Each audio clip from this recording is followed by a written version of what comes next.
ನಾನು ಹಲವಾರು ಹುದ್ದೆಯಲ್ಲಿ ಕೆಲಸ ಮಾಡಿದಂಥ ವ್ಯಕ್ತಿ. ಆದರೆ ಕರ್ನಾಟಕ ಲೋಕಾಯುಕ್ತಕ್ಕೆ ಬಂದ ನಂತರ ನನಗೆ ಅನಿಸಿದ್ದು ಅಷ್ಟರವರೆಗೆ ನಾನೊಬ್ಬ ಕೂಪಮಂಡುಕನಾಗಿದ್ದೆ. ಸಮಾಜದಲ್ಲಿ ಆಗು ಹೋಗುವಂಥ ಅನ್ಯಾಯದ ಬಗ್ಗೆ ನನಗೆ ಜಾಸ್ತಿ ಅರಿವಿರಲಿಲ್ಲ. ನಾನು ಸುಖವಾಗಿದ್ದೆ, ಭಾಳಷ್ಟು ಜನರು ಸುಖವಾಗಿದ್ದರು ಅಂತ ತಿಳ್ಕೊಂಡಂಥ ವ್ಯಕ್ತಿ ನಾನು. ಲೋಕಾಯುಕ್ತಕ್ಕೆ ಬಂದ ಸ್ವಲ್ಪ ಸಮಯದಲ್ಲೇ ಭಾಳಷ್ಟು ಅನ್ಯಾಯವನ್ನು ನಾನು ಕಂಡೆ.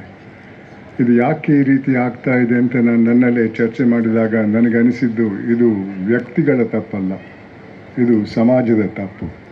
ಉದಾಹರಣೆಗೆ, ನಾನು ಚಿಕ್ಕವನಾಗಿದ್ದಾಗ ನಮ್ಮ ಗ್ರಾಮದಲ್ಲಿ ಯಾರಾದರೂ ಜೈಲಿಗೆ ಹೋಗಿದರೆ ನನ್ನ ಪೋಷಕರು ಹೇಳ್ತಾಯಿದ್ರು ಆ ಮನೆ ಹತ್ತಿರ ಹೋಗಬೇಡ ಅಂತ. ಅದೊಂದು ಸಾಮಾಜಿಕ ಶಿಕ್ಷೆ ಆಗಿತ್ತು, ಕೋರ್ಟ್ ಶಿಕ್ಷೆ ಅಲ್ಲ. ಅದು ತಪ್ಪು ಮಾಡಿದ್ದವನಿಗೆ ಮಾತ್ರ ಅಲ್ಲ, ಆತನ ಕುಟುಂಬಕ್ಕೂ ಆಗ್ತಾಯಿತ್ತು. ಇದು ಯಾಕೆ ಈ ರೀತಿ ಆಗ್ತಾ ಇದೆ ಅಂದರೆ, ಅಂದಿನ ಸಮಾಜ ತಪ್ಪು ಮಾಡಿದ್ದವರನ್ನು ಶಿಕ್ಷಿಸ್ತಾ ಇತ್ತು ತನ್ನದೇ ಆದ ರೀತಿಯಲ್ಲಿ. ಆ ಶಿಕ್ಷೆ ತಪ್ಪು ಮಾಡಿದ್ದವನಿಗೆ ಮಾತ್ರ ಅಲ್ಲ, ಆತನ ಕುಟುಂಬಕ್ಕೂ ಆಗ್ತಾಯಿತ್ತು. ಅದರಿಂದ ತಪ್ಪು ಮಾಡೋಕ್ಕೆ ಜನರು ಹೆದರ್ತಾ ಇದ್ದರು. ಇವತ್ತು ಆ ಸಮಾಜದ ಭಾವನೆಯಲ್ಲಿ ಭಾಳಷ್ಟು ಬದಲಾವಣೆ ಬಂದಿದೆ. ಇವತ್ತಿನ ಸಮಾಜ ನನ್ನ ಅನಿಸಿಕೆಯಲ್ಲಿ ಬರೀ ಶ್ರೀಮಂತಿಕೆ ಮತ್ತು ಅಧಿಕಾರವನ್ನು ಪೂಜಿಸುವಂತಹ ಸಮಾಜದಲ್ಲಿ ನಾವಿದ್ದೇವೆ. ಈ ಸಮಾಜದ ಭಾವನೆಯಿಂದಾಗಿ ಸಮಾಜದಲ್ಲಿ ಒಂದು ಪೈಪೋಟಿ ಶುರುವಾಗಿದೆ. ನಾನು ಶ್ರೀಮಂತನಾಗಬೇಕು, ನಾನು ದೊಡ್ಡ ಹುದ್ದೆಗೆ ಹೋಗ್ಬೇಕಂತ. ಏನೂ ತಪ್ಪಿಲ್ಲ, ಕಾನೂನು ಚೌಕಟ್ಟಲ್ಲಿ ಮಾಡಿ ಏನೂ ತಪ್ಪಿಲ್ಲ. ಆದರೆ ತಪ್ಪು ದಾರಿಯಲ್ಲಿ ಹೋಗಿ ಶ್ರೀಮಂತನಾದರೆ ನನ್ನ ಅನಿಸಿಕೆಯಲ್ಲಿ ಅದು ಎಂದೂ ನಿಮಗೆ ಸಂತಸ ತರಲ್ಲ ಅನ್ನೋದು ನನ್ನ ಅನಿಸಿಕೆ. ಉದಾಹರಣೆಗೆ, ಇತ್ತೀಚೆಗೆ ನೀವು ಟೆಲಿವಿಷನ್ನಲ್ಲಿ ನೋಡಿರ್ಬೋದು, ಒಬ್ಬರು ಪಾರ್ಲಿಮೆಂಟ್ ಸದಸ್ಯರು ಮಧ್ಯಪ್ರದೇಶದ ಪಕ್ಕದ ರಾಜ್ಯದಲ್ಲಿರುವವರು, ಅವರ ಮನೆಯನ್ನು ಇನ್ಕಮ್ ಟ್ಯಾಕ್ಸ್ನವರು ರೇಡ್ ಮಾಡಿದ್ದನ್ನು ಟಿ ವಿಯಲ್ಲಿ ತೋರಿಸ್ತಾ ಇದ್ದರು. ಅದರಲ್ಲಿ ಸುಮಾರು 250 ಕೋಟಿ ರೂಪಾಯಿ ಕಂತೆಯಾಗಿ ಮನೆಯಲ್ಲಿ ಇಟ್ಟಿದ್ದರು. ಇವಾಗ ರೇಡ್ ಆಗಿದೆ. ರೇಡ್ ಆಗಿ ಅವರು ನನ್ನದೇ ಹಣ ಅಂತ ಒಪ್ಪಿದರೆ ಇನ್ಕಮ್ ಟ್ಯಾಕ್ಸ್ ಕಟ್ಟಿಲ್ಲ, ಇನ್ಕಮ್ ಟ್ಯಾಕ್ಸ್ಗೆ ವಿರೋಧವಾಗಿ ನೀವು ಮಾಡಿದ್ದೀರಿ ಅಂತ ಹೇಳಿಬಿಟ್ಟು ಹಣವನ್ನು ಸರ್ಕಾರ ಸೀಸ್ ಮಾಡ್ತದೆ, ವಾಪಸ್ ಅವ್ರಿಗೆ ಕೊಡಲ್ಲ.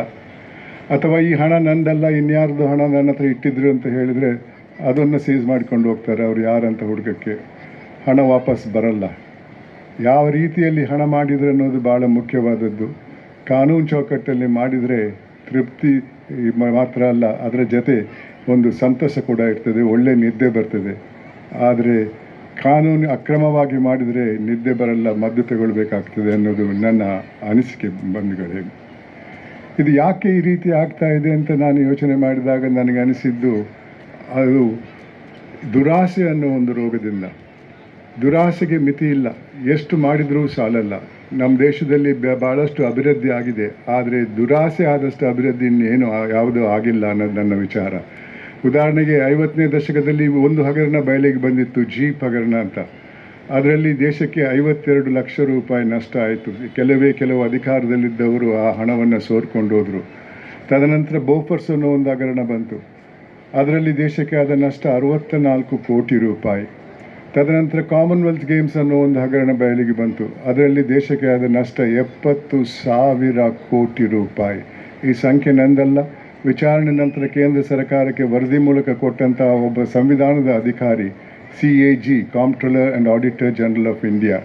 ತದನಂತರ 2G ಅನ್ನೋ ಒಂದು ಹಗರಣ ಬಯಲಿಗೆ ಬಂತು. ಅದರಲ್ಲಿ ದೇಶಕ್ಕೆ ಆದ ನಷ್ಟ 1,76,000 ಕೋಟಿ ರೂಪಾಯಿ. ತದನಂತರ ಕೋಲ್ಗೇಟ್ ಕಲ್ಲಿದ್ದಲಿನ ಹಗರಣ ಬಯಲಿಗೆ ಬಂತು. ಅದರಲ್ಲಿ ದೇಶಕ್ಕೆ ಆದ ನಷ್ಟ 1,82,000 ಕೋಟಿ ರೂಪಾಯಿ.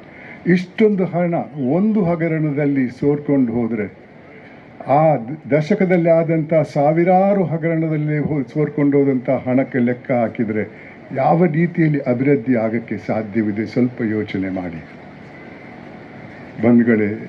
ಈ ದುರಾಸೆ ಅನ್ನೋ ಲೋಕ, ನಾನು ಇವಾಗಲೇ ಹೇಳಿದಂಗೆ, ಅದಕ್ಕೆ ಎಷ್ಟು ಮಾಡಿದರೂ ಮಿತಿ ಇಲ್ಲ, ಇನ್ನೂ ಬೇಕು ಮಟ್ಟು ಬೇಕನ್ನೋದು.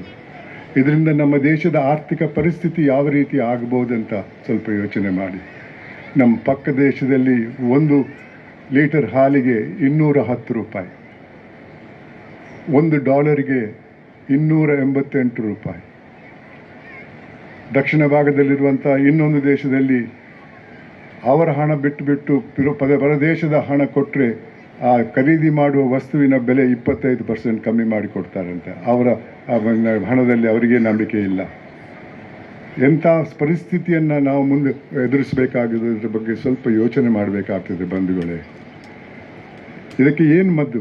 ಒಂದೇ ಒಂದು ದಾರಿ, ನಮ್ಮ ಹಿರಿಯರು ಕಟ್ಟಿದಂಥ ಮೌಲ್ಯ, ತೃಪ್ತಿ ಅನ್ನುವ ಗುಣ. ತೃಪ್ತಿ ನಮ್ಮಲ್ಲಿದ್ದರೆ ದುರಾಸೆ ಬರಲ್ಲ. ದುರಾಸೆ ಇದ್ದು ತೃಪ್ತಿಯನ್ನು ಅಳವಡಿಸಿದರೆ ಆ ತೃಪ್ತಿ ದುರಾಸೆಗೆ ಮಟ್ಟ ಹಾಕ್ತದೆ. ಬೇರೆ ಯಾವ ದಾರಿನೇ ಇಲ್ಲ. ಈ ದುರಾಸೆಗೆ ಒಳಗಾದವರು ಕಾನೂನಿಗೆ ಹೆದರಲ್ಲ. ಅದು ನಮ್ಮ ದೇಶದಲ್ಲಿ ಕಾನೂನು ಶಿಕ್ಷೆ ಕೊನೆ ಹಂತದಲ್ಲಿ ಬರಬೇಕಾದ್ರೆ 40-50 ವರ್ಷ ಆಗ್ತದೆ. ಯಾರೂ ಹೆದರಲ್ಲ ಯಾವುದಕ್ಕೆ. ಒಂದೇ ಒಂದು ದಾರಿ, ತೃಪ್ತಿ ಅನ್ನುವ ಗುಣ. ಆದರೆ ಇವತ್ತಿನ ಪರಿಸ್ಥಿತಿಯಲ್ಲಿ ಅದನ್ನು ಮಕ್ಕಳಲ್ಲಿ ಅಳವಡಿಸುವವರು ಯಾರು? ನಾನು ಚಿಕ್ಕವನಾಗಿದ್ದಾಗ ನನ್ನ ಪೋಷಕರು ಹೇಳ್ತಾ ಇದ್ರು, ಇದು ಮಾಡು, ಇದು ಮಾಡಬೇಡ ಅಂತ. ತಪ್ಪು ಮಾಡಿದರೆ ಏಟು ತಿಂದದ್ದು ನೆನಪಿದೆ. ಶಾಲೆಗೆ ಹೋದಾಗ ನೀತಿ ಪಾಠ ಅಂತ ಒಂದು ಸಬ್ಜೆಕ್ಟ್ ಇತ್ತು, ಮಾರಲ್ ಸೈನ್ಸ್ ಅಂತ. ಇವತ್ತು ಆ ಮಾರಲ್ ಸೈನ್ಸ್ ಯಾರಿಗೂ ಬೇಡ. ಆ ಪಾಠದಿಂದ ಯಾರೂ ಹಣ ಮಾಡೋಕ್ಕೆ ಸಾಧ್ಯವಿಲ್ಲ. ಇವತ್ತಿನ ವಿದ್ಯಾಮಟ್ಟ ನನ್ನ ಕಾಲದ ವಿದ್ಯೆಗಿಂತ ಸುಮಾರು 10 ಪಟ್ಟು ಜಾಸ್ತಿ ಒಳ್ಳೆಯ ವಿದ್ಯೆ. ಇವತ್ತು ಆಟಮ್ ಬಾಂಬ್ ಹೆಂಗೆ ಮಾಡಬೇಕಂತ ಕಲಿಸ್ತಾರೆ ಹೊರತು ಅದನ್ನು ಹೆಂಗೆ ಬಳಸಬೇಕಂತ ಕಲಿಸಲ್ಲ. ಸ್ವಲ್ಪ ಯೋಚನೆ ಮಾಡಿ, ಮುಂದೆ ಸಮಾಜದಲ್ಲಿ ಯಾವ ರೀತಿಯಲ್ಲಿ ಅಶಾಂತಿ ಹುಟ್ಟಬಹುದು, ಅದರ ಪರಿಣಾಮಗಳೇನು? ನಾನು ಬದಲಾವಣೆ ಬಂದರೆ ಏನು ಪ್ರಯೋಜನ ಅಂತ ತಿಳ್ಕೊಳ್ಬೇಡಿ. ಎಲ್ಲರಿಂದಲೂ ಆ ಬದಲಾವಣೆ ಬರ್ತದೆ ಒಂದು ದಿವಸ. ಆದರೆ ಪ್ರತಿಯೊಬ್ಬರಿಗೂ ಸಂದರ್ಭ ಬಂದಾಗ ಆ ಬದಲಾವಣೆಯನ್ನು ಅಳವಡಿಸಿ ತೃಪ್ತಿ ಎನ್ನುವ ಗುಣವನ್ನು ನಾವು ಪಡೆದರೆ ಖಂಡಿತವಾಗಿಯೂ ಈ ದೇಶದಲ್ಲಿ ಒಂದು ಉತ್ತಮವಾದ ಬದಲಾವಣೆ ಬರ್ತದೆ. ಆದರೆ ಒಂದು ಶಾಂತಿಯುತವಾದ ಸಮಾಜದಲ್ಲಿ ನಾವು ಜೀವನ ಮಾಡುವಂಥ ಸಂದರ್ಭ ಬರ್ತದೆ ಅನ್ನೋದು ನನ್ನ ಅನಿಸಿಕೆ ಬಂಧುಗಳೇ. ಅದೇ ರೀತಿ ಇನ್ನೊಂದು ಮೌಲ್ಯದ ಅಗತ್ಯ ಇದೆ, ಅದು ಮಾನವೀಯತೆ. ನಾವೆಲ್ಲ ತಿಳ್ಕೊಂಡಿದ್ದೇವೆ ನಾವು ಹುಟ್ಟುವಾಗ ಮಾನವರಾಗಿ ಹುಟ್ಟುತ್ತೇವೆ ಅಂತ. ಮಾನವ ಅನ್ನುವ ಗುಂಪೇ ಸೈನ್ಸಲ್ಲಿಲ್ಲ. ಸೈನ್ಸಲ್ಲಿ ನಾವು ಹುಟ್ಟುವುದು ಹೋಮೋಸಿಪಿಯನ್ಸ್ ಅನ್ನೋ ಒಂದು ಗುಂಪಿಗೆ. ಆ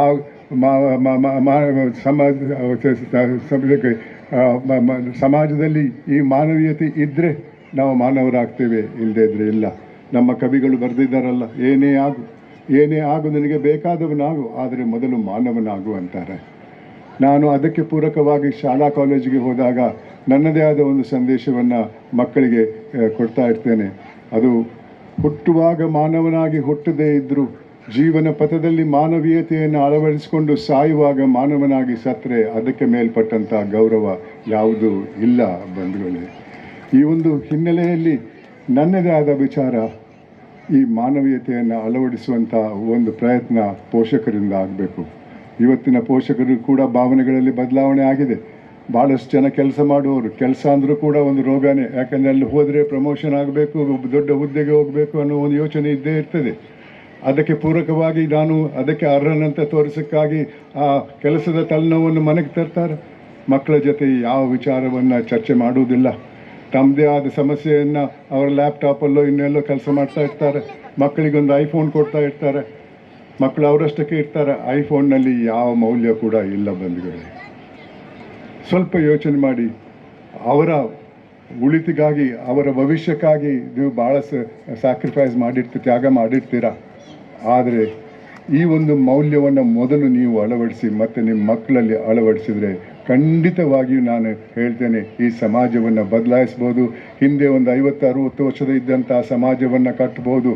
ಅದರಲ್ಲಿ ಶಾಂತಿ ಸೌಹಾರ್ದ ಇರುವಂಥ ಸಮಾಜವನ್ನು ನಾವು ಕಟ್ಟೋಕ್ಕೆ ಸಾಧ್ಯವಿದೆ ಬಂಧುಗಳೇ. ಈ ಪ್ರಯತ್ನ ನಡೀಬೇಕು.